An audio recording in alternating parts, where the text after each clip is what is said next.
হিমালয়ের কোলে এক ছোট্ট গ্রাম। সেখানে বাস করত এক গরিব ছেলে, রমেশ। তার কিছুই ছিল না, শুধু ছিল ভগবান শিবের প্রতি অগাধ ভক্তি।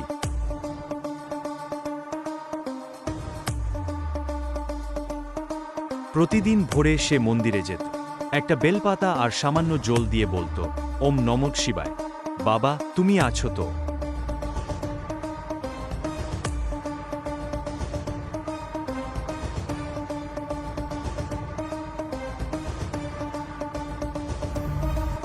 গ্রামের লোকেরা তাকে নিয়ে হাসত, কিন্তু রমেশ কখনো তার বিশ্বাস হারায়নি।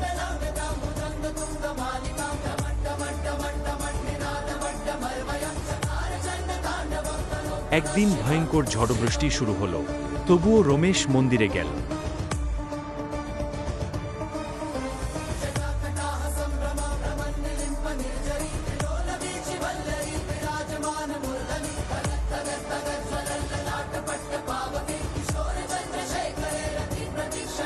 মন্দিরে গিয়ে সে দেখল এক বৃদ্ধ ঠান্ডায় কাঁপছে।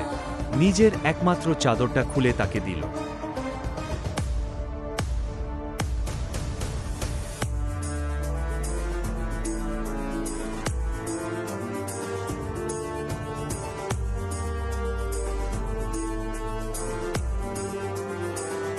হঠাৎ মন্দির আলোয় ভরে গেল, বৃদ্ধের রূপ বদলে গেল।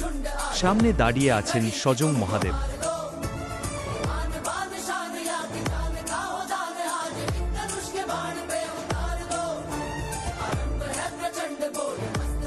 শিব বললেন, তোমার ভালোবাসাই আমার সবচেয়ে বড় পূজা। সত্যিকারের ভক্তির কাছে সবকিছুই ছোট। জয় মহাদেব।